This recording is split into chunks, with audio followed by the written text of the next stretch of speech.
দুধ দিয়ে গোসল করে আওয়ামী লীগ ছাড়লেন এক নেতা। তিনি অভিযোগ করেন, আয়নাঘর সৃষ্টিকারী আওয়ামী লীগ একটি খুনি দলে পরিণত হয়েছে। ছাত্র হত্যার কারণে বিবেকের তাড়নায় তিনি দল ত্যাগ করছেন বলেও সংবাদ সম্মেলনে জানান। ঘটনাটি কুমিল্লা জেলার। এই ব্যক্তির নাম কামরুজ্জামান। তিনি দেবিদ্বার উপজেলার ফতেহাবাদ ইউনিয়ন আওয়ামী লীগের সাধারণ সম্পাদক ও এলাকার ইউপি চেয়ারম্যান। শনিবার দুপুরে সংবাদ সম্মেলন করে দল ত্যাগের ঘোষণা দেন তিনি। পরে নিজেকে পবিত্র করতে বাড়ির ছাদে গিয়ে দুধ দিয়ে গোসল করেন। গোসলের আগে সংবাদ সম্মেলনে আওয়ামী লীগ ছাড়ার আনুষ্ঠানিক ঘোষণা দেন তিনি।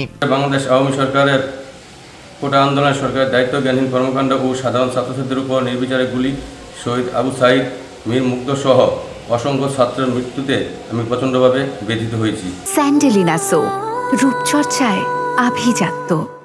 এমত অবস্থায় বাংলাদেশ আওয়ামী সরকারের বিভিন্ন জ্ঞানহীন কর্মকাণ্ডকে আমি ফতেহাবাদ ইউনিয়নের সাধারণ সম্পাদক পদ হতে অব্যাহতি প্রদান করিলাম। অতএব মদের নিকট আকুল আবেদন, বাংলাদেশ আওয়ামী লীগ ৬ নং ফতেহাবাদ ইউনিয়নের সাধারণ সম্পাদক পদ হইতে অব্যাহতি প্রদানের প্রয়োজনীয় ব্যবস্থা গ্রহণের জন্য অনুরোধ করা হইল। কথা থাকে যে আমি ফতেহাবাদ ইউনিয়নে প্রায় 12 বছর আওয়ামী লীগের সাধারণ সম্পাদক ছিলাম, কিন্তু দল আমাকে কিছু দেয়নি। দল আমাকে বারবার নির্যাতিত করেছে, নিপীড়িত করেছে, লাঞ্ছিত বঞ্চিত করেছে। শেষ পর্যন্ত আমাকে দল নৌকার টিকিট পর্যন্ত দেয়নি। আমি আপনাদের ফতেহাবাদ ইউনিয়নের জনগণের ভালোবাসায় সিক্ত হয়ে আপনাদের ভোটে আমি স্বতন্ত্রভাবে নির্বাচিত হয়েছি দোয়াত কলম প্রতীক নিয়ে। এ সময় মাসুদ জানান কেন তিনি দল ছাড়ছেন। বলেন, বঙ্গবন্ধুর দল আওয়ামী লীগকে ভালোবাসতেন, কিন্তু কোটা আন্দোলনে নিরীহ ছাত্রদের হত্যাকে মেনে নিতে পারছেন না তিনি। তাছাড়া আয়নাঘর সৃষ্টিকারী শেখ হাসিনার রাজনীতি আর করবেন না বলেও জানান তিনি। আওয়ামী লীগের কর্মকাণ্ড, আওয়ামী সরকারের কর্মকাণ্ড আমার অনেক কিছু অজানা ছিল। এখন মিডিয়ার মাধ্যমে অনেক কিছু জানতে পেরেছি।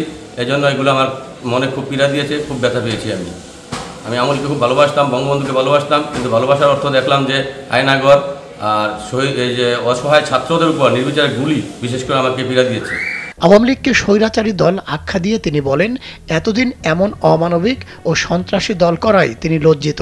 আরও জানান, স্বতন্ত্র প্রার্থী হয়ে জনগণের ভোটে ফতেহাবাদ ইউনিয়ন পরিষদের চেয়ারম্যান হয়েছেন তিনি। আজীবন তাদের সেবা করে যেতে চান। মানুষকে সাথে নিয়ে আমি সেবা করার চেষ্টা করবো, ইনশাল্লাহ সেবা করবো। যেহেতু আমি কোনো দলের হয়ে লেজুরভিত্তিক রাজনীতি, পাচাটা রাজনীতি, ব্যক্তি রাজনীতি, দলবাজি, টেন্ডারবাজি এইসব রাজনীতি আমি করবো না, কিন্তু সেবা করব। যদি জনগণ চায়, ফতেহাবাদ ইউনিয়নবাসী যদি চায়, তাহলে আমি মানুষের সেবা করবো ইনশাল্লাহ। মাহমুদ সোহেল, কালবেলা।